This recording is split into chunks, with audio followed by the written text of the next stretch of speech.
aplaudir a Jesus? Glória a Deus. A Ele toda a honra, toda a glória e todo louvor. Nós vamos dar continuidade ao nosso estudo e nós estamos falando agora sobre a dedicação do templo. E a gente está no slide 22, coloca para mim. Nós falamos sobre a glória do Senhor que encheu a casa, né? Estamos falando disso. A transferência da arca para o templo. E nós falamos que um edifício, um templo, sem a presença do Senhor, é apenas um edifício qualquer, um edifício comum. Você lembra disso? Olha para o teu irmão e diz assim, você estudou? A gente está no culto de crescimento, oração e ensino. Quando a gente ensina, a gente precisa dar uma relembrada nas coisas, né? Então, você está lendo, fazendo a leitura cronológica e vai chegar nesse momento aqui e vai precisar entender um pouco mais da palavra de Deus, amém? Então, vamos lá. Abra a sua Bíblia no primeiro livro de Reis, no capítulo 8. Coloca a câmera do lado de cá. Primeiro livro de Reis, capítulo 8. Quando achar, diga, achei. Ô, glória. Tá bem? Agora tá fácil. Eu acho que você já deixou marcado, né? Vamos ler os versículos. Já sabe que terça-feira está aqui, né? Vamos ler os versículos 10 e 11 de 1 Reis 8. E sucedeu que, saindo os sacerdotes do santuário, uma nuvem encheu a casa do Senhor, e não podiam ter-se em pé os sacerdotes para ministrar, por causa da nuvem, porque a glória do Senhor enchera a casa. Vocês lembram quando o povo estava caminhando no deserto, que tinha uma nuvem que ficava por cima do povo? Então, o Senhor estava de novo se manifestando ao povo da mesma forma. Em forma de nuvem. Era a presença do Senhor. E a presença do Senhor desceu no templo. E o texto vai falar que os sacerdotes não podiam se manter de pé. Irmãos, a gente não deve resistir à presença do Senhor. E a presença do Senhor muitas vezes vem como uma presença esmagadora, que nos coloca lá embaixo por causa do peso daquela glória. E é interessante que estavam numa grande cerimônia. A dedicação do templo era uma cerimônia muitíssimo importante. E aí, o Senhor vai e acaba com a liturgia, com o roteiro que estava desenhado, e o Senhor assume o controle daquela cerimônia. Sabe, a melhor coisa é quando Deus assume o controle. Às vezes a gente está achando que está indo bem, mas o Senhor tem uma coisa melhor. E quando a gente não deixa Deus assumir o controle, a gente não deixa Deus fazer o melhor. E aí, os sacerdotes, todo o roteiro, toda a programação ficou em segundo plano. No item C, a gente vai ver aí a morada de Deus. Deus decidiu morar naquele lugar. E apesar daquelas paredes não poder conter toda a grandeza de Deus, Deus resolveu morar entre nós pecadores. Você consegue entender a importância disso? Apesar de não ser merecedores, apesar de sermos, às vezes, o pior do ser humano, mas Deus escolheu viver entre nós. Irmãos, aí eu fico pensando quando as pessoas vêm para a igreja e ficam do lado de fora do templo conversando, ou quando vêm e fica desconcentrado pensando em outra coisa. querendo fazer outra coisa, num momento tão importante, quando Deus decide. Você já pensou em Deus?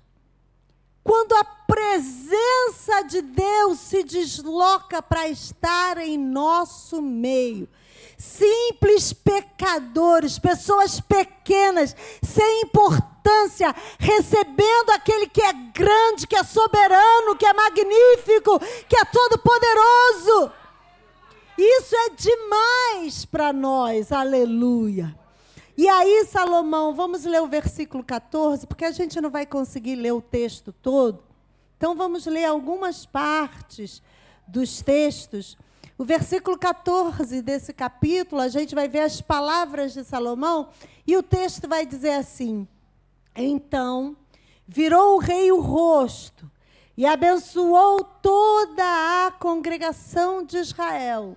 E toda a congregação de Israel estava em pé. Então, o rei ungido, qualificado para proferir bênção, ele abençoou todo aquele povo. E essa parte a gente já viu, a gente estudou bastante no culto passado, e nós vamos passar agora para a oração de consagração do templo. O slide 23. Observe aí que a gente coloca no primeiro item que o Senhor Deus é o único e verdadeiro Deus. Talvez você diga assim, mas isso aqui não é novidade nenhuma. Era novidade, sim, porque Israel estava no meio de um povo idólatra, muitos deuses. Do mesmo jeito que agora. Hoje, nós temos muitos deuses. E aí não estamos falando só de espíritos, não estamos falando só de entidades, nós estamos falando dos deuses humanos. Pessoas que idolatram outras pessoas. Pessoas que não podem ver uma pessoa, que tudo é aquela pessoa. Pais que às vezes idolatram os seus filhos. Filhos que às vezes idolatram os seus pais. E sabe o que acontece? Coloca sobre eles uma responsabilidade tão grande, um peso tão grande, que muitas das vezes eles não conseguem suportar. Então, presta atenção. A pessoa que está do seu lado, a pessoa que você admira, ela é só para você admirar, não para você idolatrar. Porque o peso de alguém que é adorado é grande demais. Os seus pastores precisam ser respeitados e reconhecidos, não idolatrados. Porque somos humanos e sujeitos a todos os erros como você. Só temos uma unção e um chamado diferente. Então, a gente precisa ter cuidado ao tratar com as pessoas. Vamos abrir em 2 Crônicas, capítulo 6, que é o texto paralelo a esse.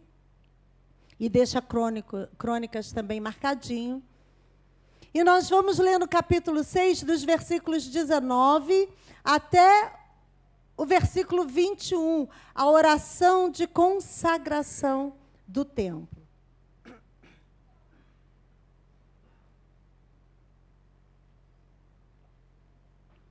Atende, pois, a oração do teu servo e a súplica, ó Senhor meu Deus, para ouvires o clamor e a oração que o teu servo faz perante ti.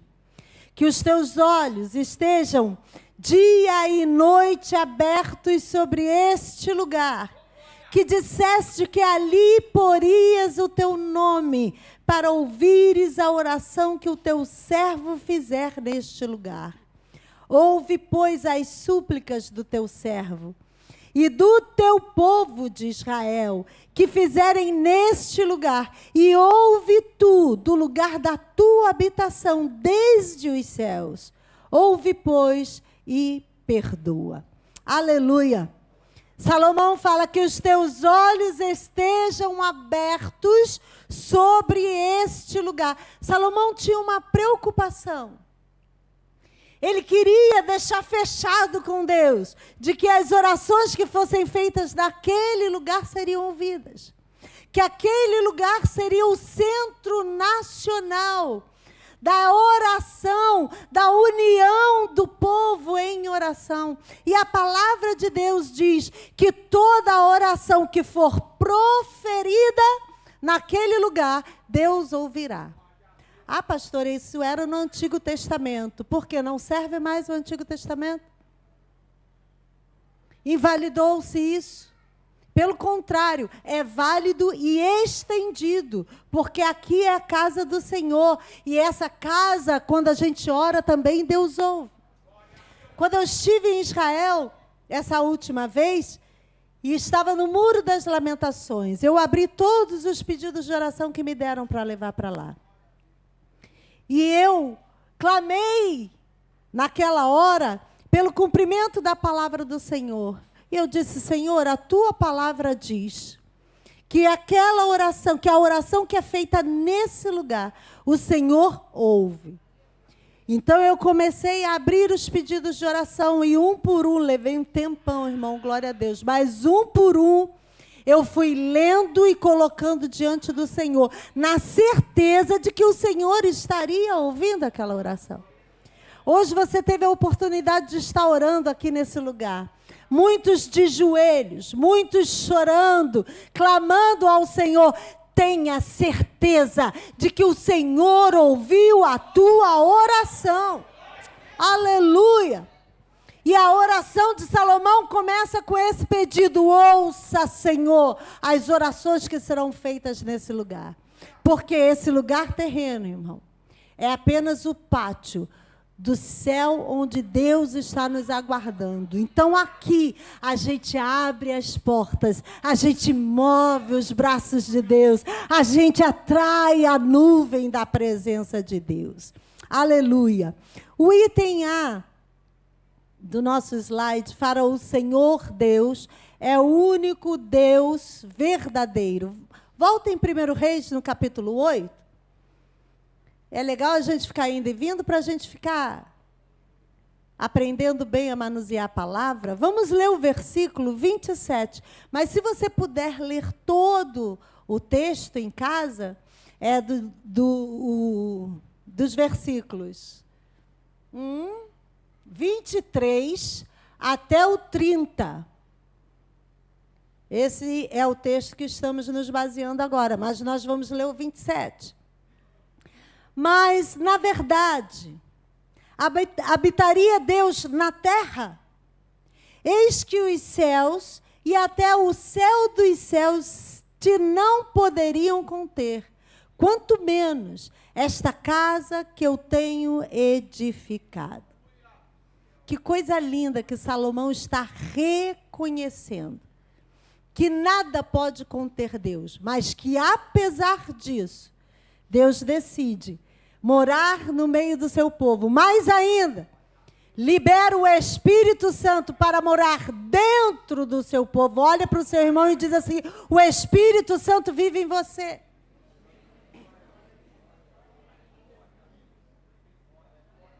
Você consegue entender a grandeza disso? Ter Deus dentro de você. Às vezes a nossa mente não chega na grandeza dessa palavra. A importância disso. Vamos ler o versículo 29 desse mesmo capítulo. Para que os teus olhos, noite e dia, estejam abertos sobre esta casa, sobre este lugar do qual disseste: o meu nome estará ali, para ouvires a oração que o teu servo fizer neste lugar. Uma vez que Deus havia prometido estar presente, Ele disse: o meu nome está nesse lugar. Uma vez que Deus resolveu separar aquele povo, Ele disse: esse povo se chama pelo meu nome. Sabe o que isso está dizendo? Deus está nos dando a identidade dEle. Deus quer que o mundo nos olhe e o veja. Difícil isso, né? Lembra dos discípulos subindo ao templo, chega na Porta Formosa e tem ali um paralítico pedindo esmola? E aí eles não disseram assim, olha, entra no templo que eu vou falar com o sacerdote para te arranjar alguma coisa, porque eu não tenho dinheiro algum. Eles não fizeram isso. Eles foram ousados porque conheciam o Senhor a quem eles estavam servindo, e a primeira coisa que eles disseram é, ei, olha para nós. Irmãos, a gente precisa aprender a fazer isso. A gente precisa aprender a olhar para o mundo e dizer assim, ei, quer ver Deus? Olha para mim. Olha essa responsabilidade. Mas no momento que você recebe o Espírito Santo em você, no momento que você assume essa presença em você, tenha ousadia, porque a glória de Deus não se ofusca por causa da sua humanidade. Muito pelo contrário, é por causa da sua humanidade que Deus se manifesta. Porque não é a sua justiça, não é a sua capacidade, é a justiça de Deus, é a capacitação de Deus em nós. Aleluia! E ele vai dizer, onde então está Deus? Era o que Salomão estava querendo dizer. E aí eu trouxe aqui um adendo.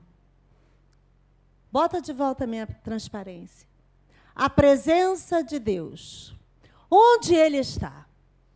Como é que você vai explicar isso para o mundo? Onde está Deus? E aí eu estou trazendo aqui uma informação teológica para vocês. Uma teologia tradicional.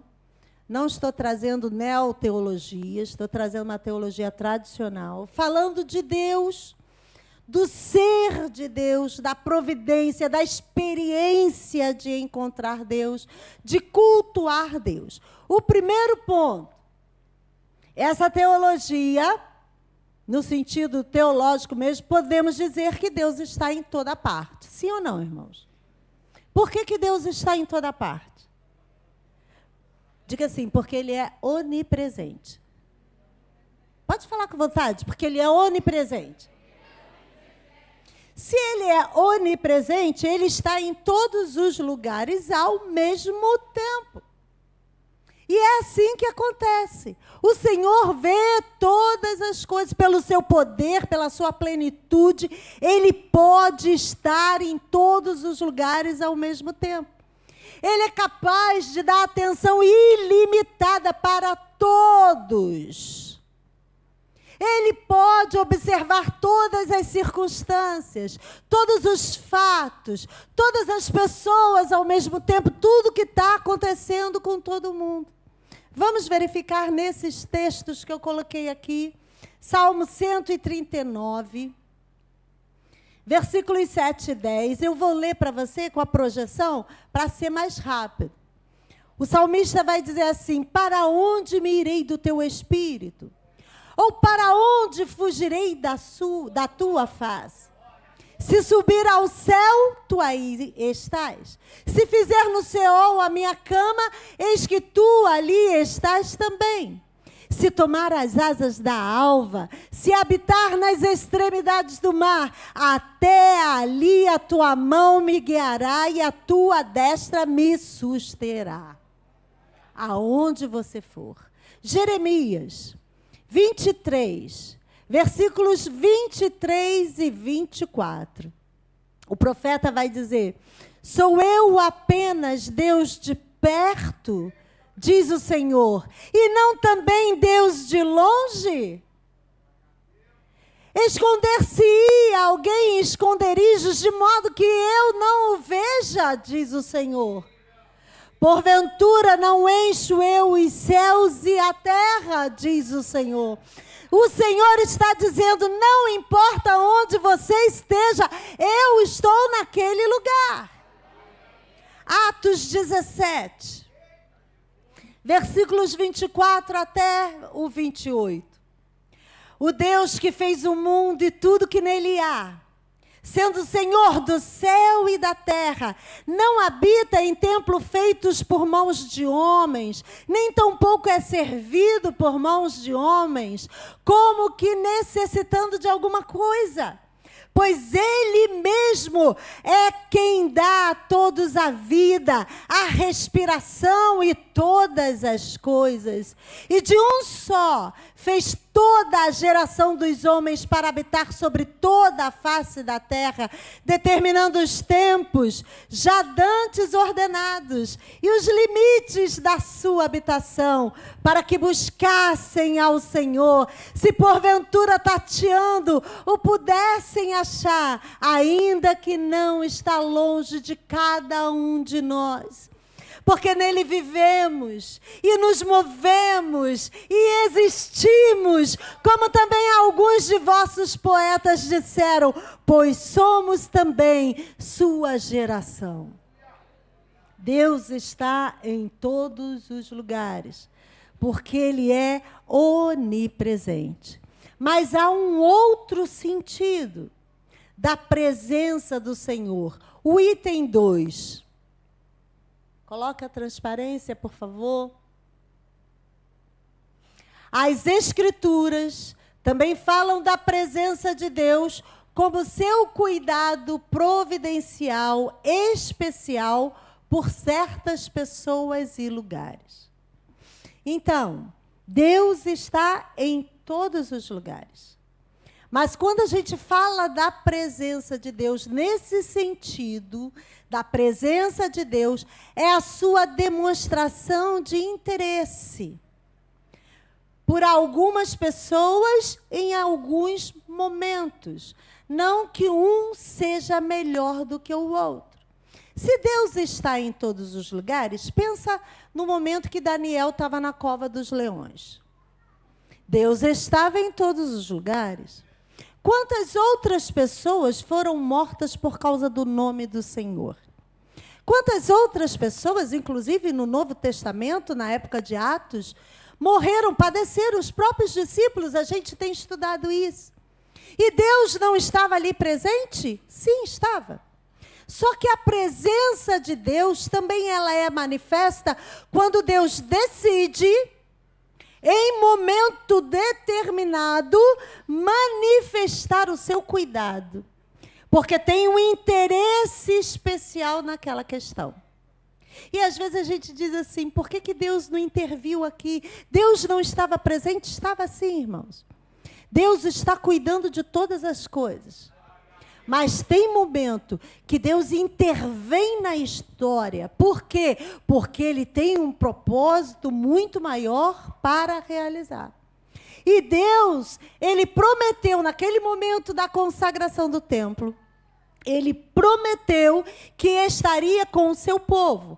Apesar da sua onipresença, Deus estava dizendo assim, olha, eu vou manter uma atenção especial para esse povo e para esse lugar. Eu vou dar uma atenção especial para as orações que forem feitas aqui, para a necessidade que precisarão ser supridas. Você entende? Que Deus está em todos os lugares, mas em determinado momento Deus intervém por causa de uma atenção especial que precisa ser dada. Vamos lá, Gênesis 31:3, vamos ver alguns textos que vão nos esclarecer um pouco melhor sobre o significado da presença divina. Gênesis 31:3. E disse o Senhor a Jacó, torna a terra dos teus pais e a tua parentela, e eu serei. Deus decidiu naquele momento, por uma pessoa em particular, em um momento particular. E Deus intervém. Isaías, capítulo 7, versículo 14. Pode jogar na tela assim que você achar para eu saber. Isso. Portanto, o mesmo Senhor vos dará um sinal. Eis que uma virgem conceberá e dará à luz um filho. E o seu nome será?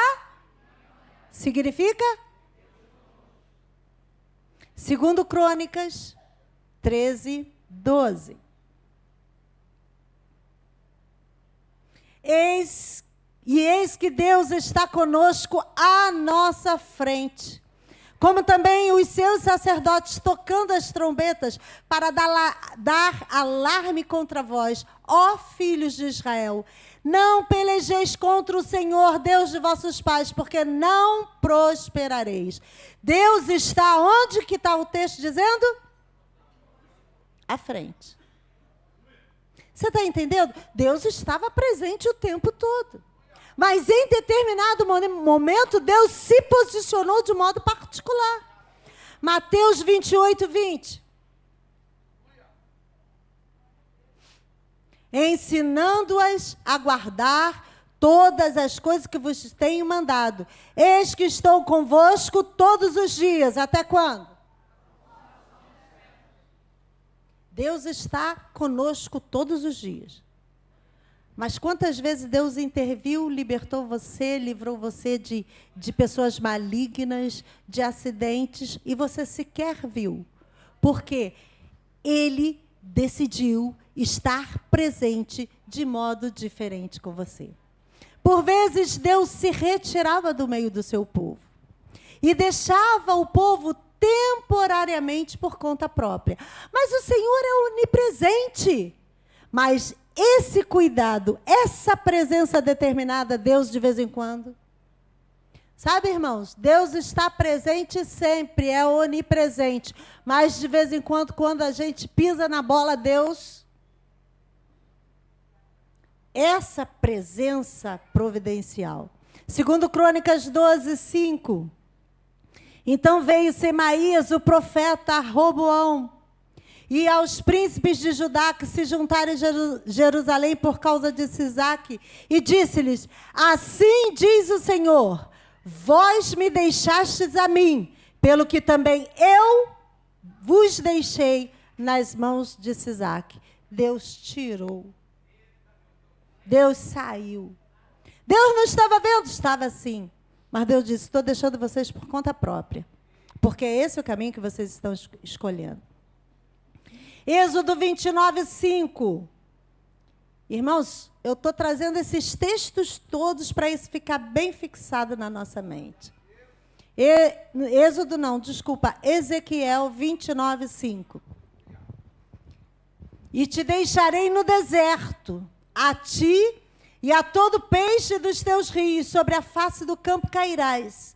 Não serás recolhido nem ajuntado. Aos animais da terra e às aves do céu te dei por mantimento. Vou te deixar lá no deserto. Fica por sua conta.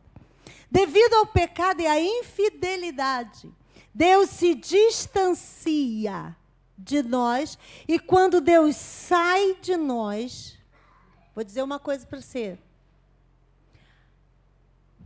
Eu vou falar a primeira coisa boa. Quando o Espírito Santo entra em nós, o Espírito Santo faz o quê? Não, vou deixar os dons do lado de fora, vou deixar o fruto do lado de fora, vou deixar a graça do lado de fora, a unção do lado de fora. É assim que ele faz? Vou entrar purinho, sequinho. Ele entra com tudo, certo? Diga amém. Isso. E quando ele sai? Ah, vou sair sozinho, vou deixar o resto tudo lá dentro com ele. Hã? Deus sai e retira a sua bênção junto com ele. Você está com a força do teu braço. Vamos ver Miqueias 2.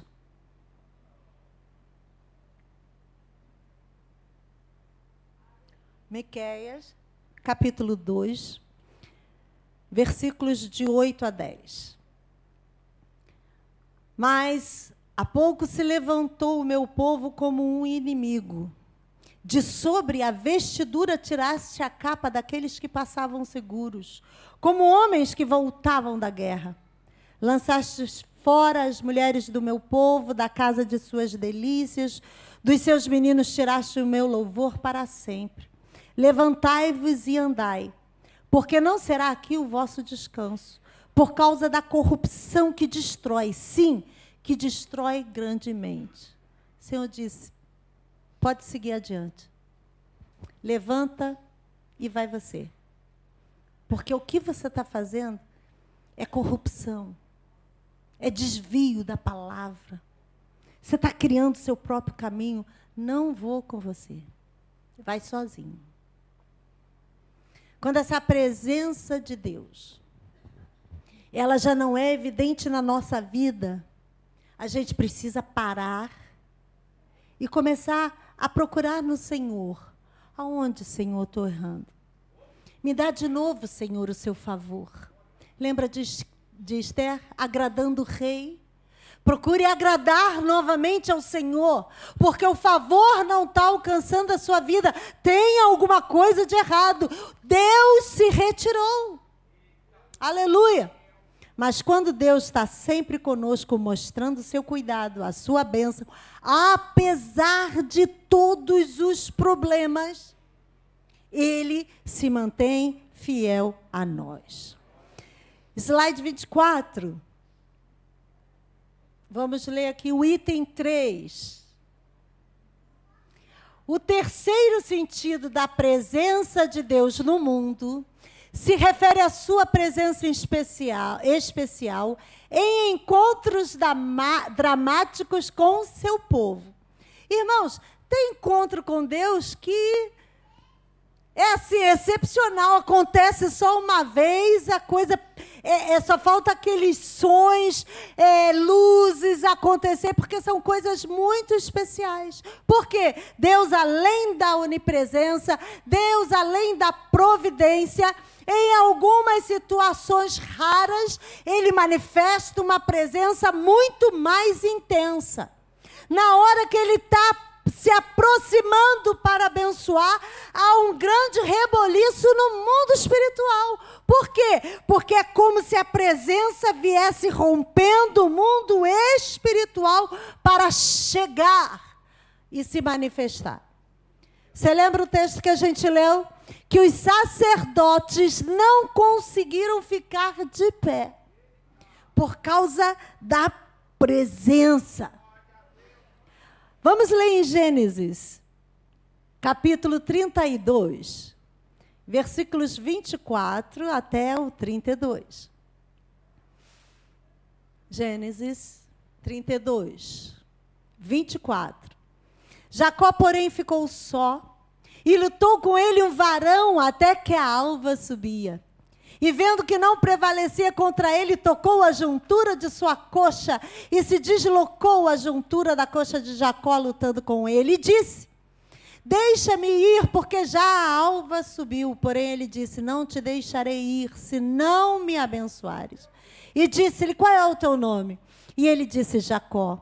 Então disse, não se chamará mais o teu nome Jacó, mas Israel, pois como príncipe lutaste com Deus e com os homens e prevaleceste. E Jacó lhe perguntou e disse, dá-me, peço-te a saber o teu nome. E disse, por que perguntas pelo meu nome? E abençoou ali. E chamou Jacó o nome daquele lugar Peniel, porque dizia, tenho visto a Deus face a face, e a minha alma foi salva.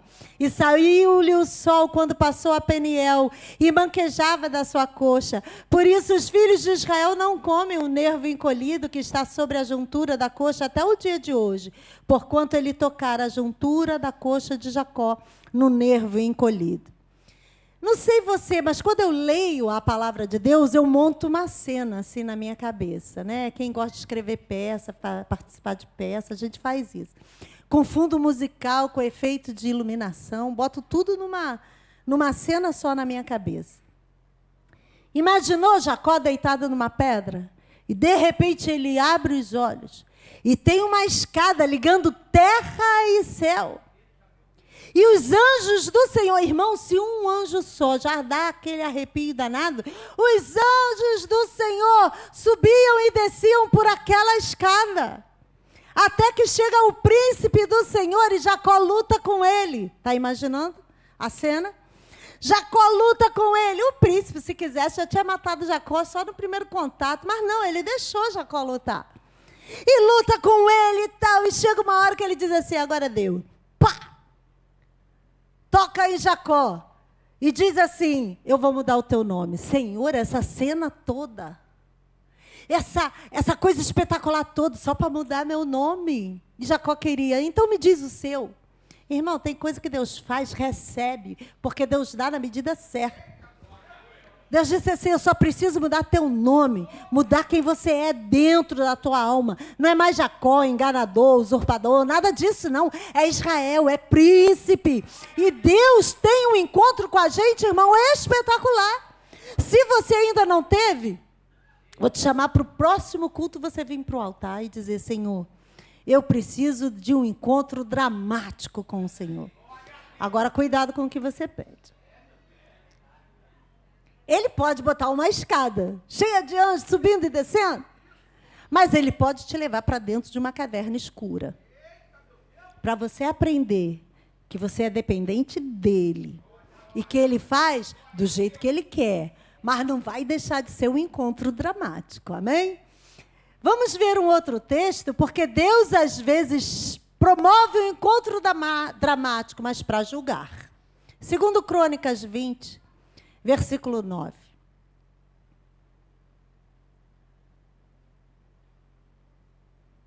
Segundo Crônicas 20, versículo 9.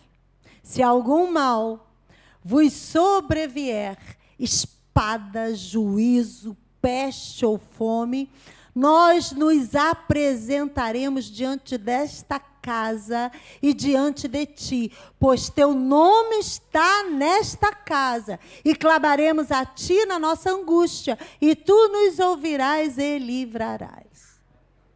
O Senhor chegou com juízo. Mas, irmãos, Deus é justo, Deus é muito correto. Mas toda vez que a gente se arrepende, chega diante do Senhor, o Senhor disse, essa casa aqui eu vou ouvir. Por isso que tem gente que diz assim, fulano vai todo culto lá na frente se ajoelhar. É melhor do que você que está julgando fulano que está vindo todo culto se ajoelhar. Porque ele vem, porque o coração ainda está amolecido. A palavra ainda bate e faz efeito. Então ele vem. Agora você que fica julgando, fica medindo as pessoas, seu coração já virou de pedra. E como o pastor Ney pregou, está na hora de você pedir um encontro dramático com o Senhor, que não seja para seu julgamento, mas seja para a sua transformação. João, capítulo 1. O principal exemplo desses encontros com Deus foi a presença de Jesus e seu ministério aqui na terra. Não teve um encontro mais importante que esse. João capítulo 1, versículo 14. E o Verbo se fez carne e habitou entre nós. E vimos a sua glória, como a glória do unigênito do Pai, cheio de graça e verdade. Foi o encontro mais dramático de todo o universo. A presença de Jesus Cristo. E que continua habitando entre nós. Amém? Hebreus 1, de 1 a 4. Último texto para esse item. Hebreus 1, de 1 a 4.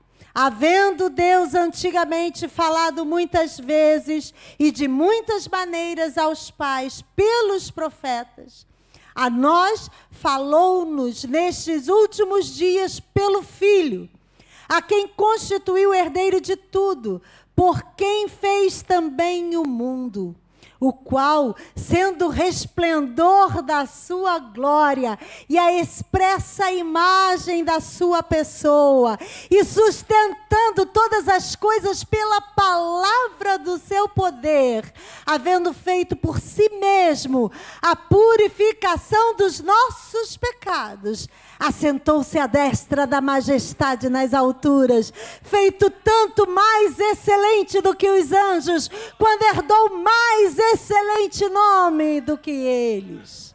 Você conseguiu fazer essa cena? Essa cena no céu magnífica? Isso tudo por sua causa, a manifestação do Filho para nos trazer salvação. Não tem encontro mais dramático que esse. Vamos à nossa transparência, o item 4. O quarto sentido da presença de Deus se refere à sua intimidade com o seu povo nos momentos de adoração. Deus é onipresente. Aonde está Deus? Em todo lugar. Aonde está Deus? Está na providência. Aonde está Deus? Está em encontros dramáticos que Ele promove para mudar o rumo de alguma história. E aonde está Deus? Está na intimidade com o seu povo. No jardim do Éden, Deus estava com Adão e Eva em comunhão. E você sabe, não vamos ler esse texto, que Deus todos os dias ia se encontrar com Adão e Eva para o momento de comunhão. Irmãos, como é importante o momento de comunhão. É a manifestação de Deus na intimidade. Mas eu quero ler com você, e aí eu peço que você abra a sua Bíblia no capítulo 2 de Gênesis. O texto já é bem maior, e eu quero ler com você esse texto, para fixar a intimidade do Senhor com o homem, desde o Éden. Vamos ler do versículo 7 até o versículo 25, é bem grande. Achou? Quem não achou, pede misericórdia. Oxe, que gente boa! Também, se você não achar Gênesis, irmãos, tem que pedir para sair. Não tem jeito. Vamos lá, a partir do versículo 7. E formou o Senhor Deus o homem do pó da terra e soprou em seus narizes o fôlego da vida. E o homem foi feito alma vivente. E plantou o Senhor Deus um jardim no Éden da banda do Oriente e pôs ali o homem que tinha formado. E o Senhor Deus fez brotar da terra toda árvore agradável à vista e boa para a comida, e a árvore da vida no meio do jardim, e a árvore da ciência do bem e do mal. E saía um rio do Éden para regar o jardim. Está vendo essa cena? E dali se dividia e se tornava em 4 braços. O nome do primeiro era Pissom, e este é o que rodeia toda a terra de Havilá, onde há ouro. E o ouro dessa terra é bom. Ali há o bdélio e a pedra sardônica. E o nome do segundo rio é Gion. Este é o que rodeia toda a terra de Cuxi. E o nome do terceiro rio é Idekel. Este é o que vai para a banda do oriente da Assíria. E o quarto rio é o Eufrates. E tomou o Senhor Deus o homem e o pôs no jardim do Éden para o lavrar e o guardar. E ordenou o Senhor Deus ao homem, dizendo: de toda a árvore do jardim comerás livremente, mas da árvore da ciência do bem e do mal, dela não comerás, porque no dia em que dela comeres, certamente morrerás. E disse o Senhor Deus: o Senhor está conversando com quem? Pergunta ao seu amigo: o Senhor está conversando com quem? Não é bom que um homem esteja só. Far-lhe-ei uma adjutora que esteja como diante dele. Havendo, pois, o Senhor Deus formado da terra todo animal do campo e toda ave do céu, os trouxe a Adão para este ver como lhe chamaria. E tudo que Adão chamou a toda alma vivente, isso foi o seu nome. E Adão pôs os nomes a todo o gado e às aves do céu e a todo animal do campo, mas para o homem não se achava uma adjutora que estivesse como diante dele. Então o Senhor Deus fez cair um sono pesado sobre Adão, e este adormeceu e tomou uma das suas costelas e cerrou a carne em seu lugar. E da costela que o Senhor Deus tomou do homem, formou uma mulher e trouxe a Adão. E disse Adão: esta agora é o osso dos meus ossos e carne da minha carne. Esta será chamada varoa, porquanto do varão foi tomada. Portanto, deixará o varão o seu pai e a sua mãe, e apegar-se-á à sua mulher, e serão ambos uma carne. E ambos estavam nus, o homem e sua mulher, e não se envergonhavam. Olha a relação de intimidade. O Senhor descia para conversar, o Senhor deu ordem para criar todas as coisas, mas na hora de Adão ele disse: não, esse aqui eu vou botar a mão, esse eu for fazer. O Senhor percebe a necessidade de Adão e ele diz assim: vou criar alguém que possa estar diante dele. E o Senhor mesmo tira. Irmãos, o Senhor não deu palavra, como disse com as outras coisas, que haja luz. Não, o Senhor mesmo tira a costela de Adão e desenha ali uma mulher para Adão. O Senhor diz para Adão, e quem estava conversando era a Trindade conversando entre si, e eles dizem assim: vamos dar para ele o privilégio de coordenar todas as coisas. Adão decidia botar um nome, elefante. E Deus disse: não é que eu gostei desse nome, você tirou isso da onde, Adão? Ah, não sei, eu criei. Muito bom.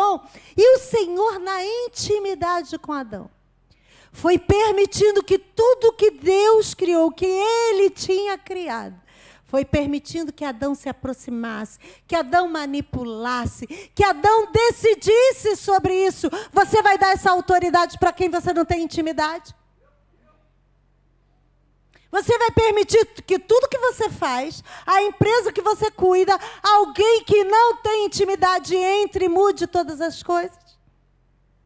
O Senhor tinha uma intimidade profunda com o homem. Todos os dias não era o homem que se movia para encontrar o Senhor, era o Senhor que descia para se encontrar com o homem. Isso mudou? Naquele sentido mudou, mas e hoje? Hoje o Senhor está todos os dias na casa, querendo a comunhão com o corpo. Eu sei que a sua comunhão com Deus dentro do seu quarto é importante. Mas o Senhor Jesus disse assim, ó, eu vou preparar lugar para vocês estarem comigo, porque um dia eu vou celebrar uma grande festa, as bodas do Cordeiro, e vou fazer o casamento de quem? Da noiva. Quem é a noiva? Diga nós. A igreja, o corpo. Jesus não vai pegar o dedinho e ficar beijando o dedinho só, não, irmão. Quem é dedinho aqui? Ah, pode ser eu. O Senhor tem uma intimidade comigo, eu tenho uma intimidade com o Senhor, amém. Mas Ele está falando de uma intimidade de união, de proximidade. É de estar perto. É importante, irmão, demais quando a gente se reúne como igreja. Porque como igreja, o Senhor se manifesta de modo diferente. Porque como igreja, Ele não está lidando com o seu pecado, com a sua debilidade, com a sua deficiência. Ele está lidando com a noiva santa, perfeita e imaculada de Cristo Jesus. Você está entendendo a diferença? Nós sozinhos chegamos a esse patamar de santidade? Difícil, mas como igreja, é assim que Deus olha para nós e vê. E até tem uma passagem na Bíblia que nos chama de Assembleia dos Santos. Olha para o teu irmão e diz assim, Santo de Deus. Pesou? Paulo, quando chamava a igreja para se reunir, o que ele queria? Ele queria que aquele culto mostrasse Deus, porque era a união mística do cabeça com o corpo. Olha isso, 1 Coríntios 14, 25, para a gente quase encerrar. Falei quase. 1 Coríntios 14, 25, eu corrigi no meio do caminho. Olha o que diz. Os segredos do seu coração ficarão manifestos, e assim, lançando-se sobre o seu rosto, adorará a Deus, publicando que Deus está verdadeiramente entre vós. Paulo está falando do culto. Nessa hora do culto, vocês vão estar publicando que Deus está aqui. É uma publicação, então não deixe de congregar. Nesse momento sagrado, há uma grande convocação para os servos do Senhor, para se aproximarem de Deus. Vamos ler Tiago 4:8. Tiago, capítulo 4, versículos 8. Chegai-vos a Deus e Ele se chegará a vós. Limpai as mãos, pecadores, e vós de duplo ânimo, purificai o coração. Ele diz, primeiro você se chega, depois eu me chego. Mas olha só, tem que estar limpo, porque Deus não se manifesta se não houver santidade. Então a gente precisa entender esses sentidos diferentes da presença de Deus. Não é que Deus não gosta de nós, não é que Deus dá preferência a alguns em detrimento a outros, é uma forma diferente de Deus se manifestar. Então, onde está Deus? Você agora sabe responder onde está Deus. Amém? Vamos voltar para a transparência agora, o slide 25. Vamos retornar à oração de consagração do templo, que Salomão meio que faz essa pergunta, onde está Deus? O item B vai falar da intercessão em situações específicas. Salomão, ele começa a orar. Vamos ler o 1 Reis, capítulo 8. Vamos ver aqui uma curta oração dele, um trecho apenas. Versículos 33 e 34.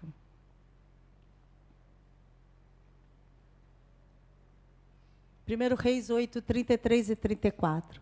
Quando o teu povo de Israel for ferido diante do inimigo por ter pecado contra ti, e se converterem a ti, confessarem o teu nome, e orarem, e suplicarem a ti nesta casa, ouve tu então nos céus e perdoa o pecado do teu povo e torna a levá-lo à terra que tens dado a seus pais. Toda essa oração, e ela se segue, Salomão está sempre orando e pedindo a Deus para o futuro. Então ele está dizendo, Senhor, se o teu povo errar, mas se converter, se confessar, se pedir, se orar pedindo perdão, ouve, Senhor. E aí ele começa, se fizer, então, Senhor, a oração que for feita, dá atenção a isso. Salomão meio que estava prevendo, ele estava profeticamente aqui, já fazendo uma oração de intercessão, pensando no povo de Deus que poderia se afastar do Senhor. E foi um fato que aconteceu. O povo de Deus, em determinado momento, se afastou do Senhor.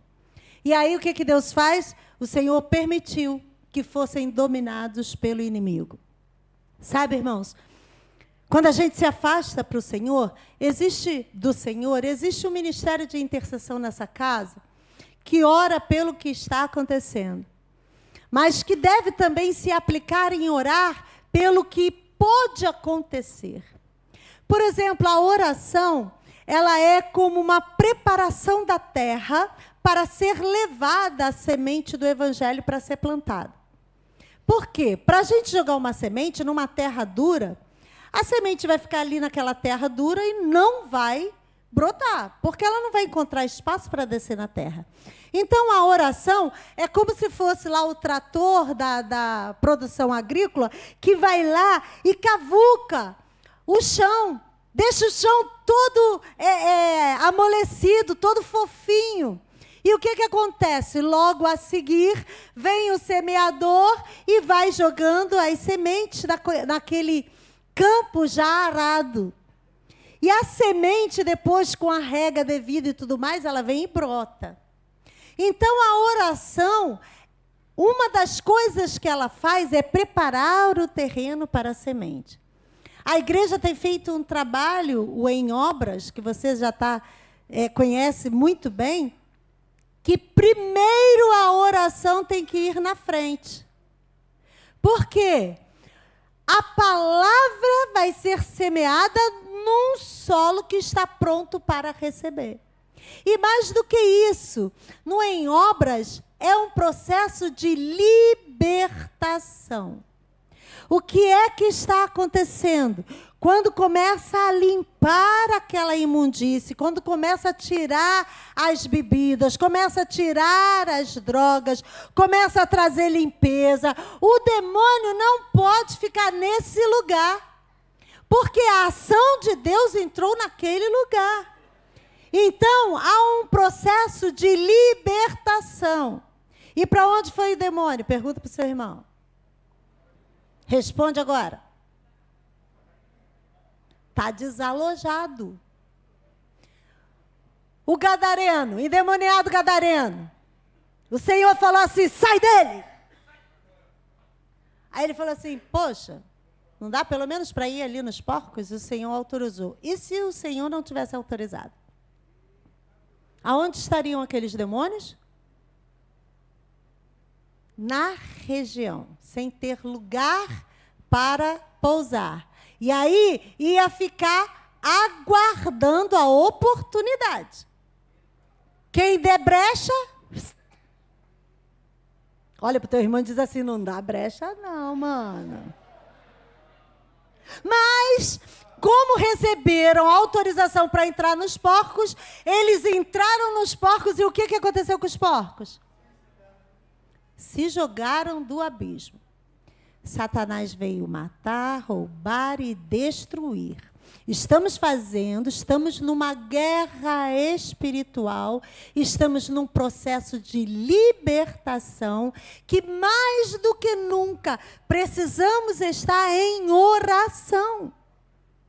Porque os demônios estão desalojados.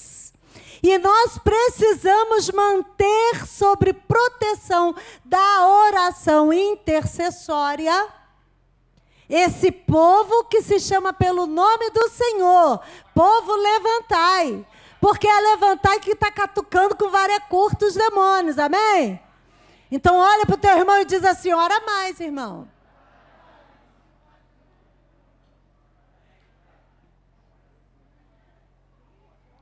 Acho melhor parar, acho melhor acabar o culto com esse aí.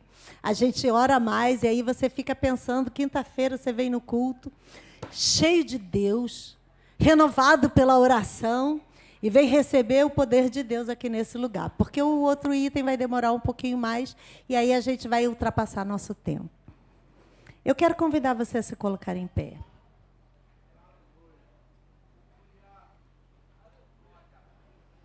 Eu quero pedir que você feche os seus olhos.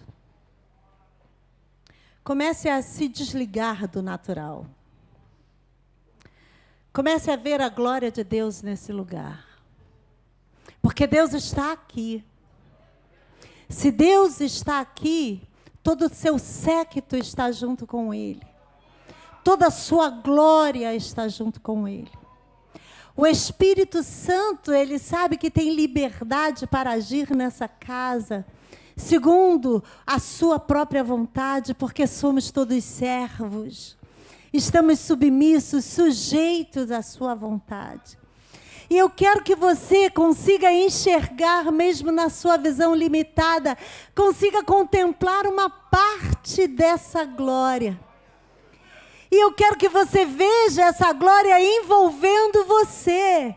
Porque ela não está distante, ela está envolta. Não olhe para ela ao longe, olhe para ela se aproximando. A gente viu que a nuvem da presença descia e envolvia todos que estavam ali no templo. E é assim que Deus age até hoje. Ele se manifesta na presença, na nuvem, nos envolve. Oh, aleluia. Comece a glorificar ao Senhor com as palavras que vierem ao seu coração. Comece a dizer glórias, glórias, glórias. Se você não sabe o que falar, diga aleluia. Aleluia significa Deus seja louvado. Diga aleluia, aleluia, aleluia. Aleluia, aleluia, aleluia. Porque Porque a palavra de Deus diz que a nossa boca fala do que o coração está cheio. Quando você glorifica a glória, não fica só em volta de você. Ela entra no seu coração. Ela entra em você junto com o Espírito Santo. Então glorifica. Então receba essa unção. Receba essa glória. Receba essa graça. Mas abra a boca e glorifique. Eita, oh, aleluia! Oh, Deus presente, Espírito Santo, que nos enche da sua presença. Enche agora esse povo que se chama pelo teu nome, que está nessa noite reunido como corpo de Cristo Jesus, para uma comunhão íntima contigo, corpo e cabeça unidos, formando a plenitude. Oh, que a manifestação da sua glória, a manifestação de seu poder possa ser uma realidade na nossa vida, na nossa igreja, para que nenhum espírito maligno tenha autoridade sobre nós, nenhuma seta maligna alcançará a nossa vida, porque não há maldição para aqueles que estão em Cristo Jesus. Que nessa noite saiamos daqui fortalecidos, fortificados, renovados no corpo e na mente, com entendimento de que a glória do Senhor enche a nossa vida. Oramos e agradecemos em nome de Jesus. Amém. Amém. Aplauda o Senhor. Glória a Deus. Aleluia.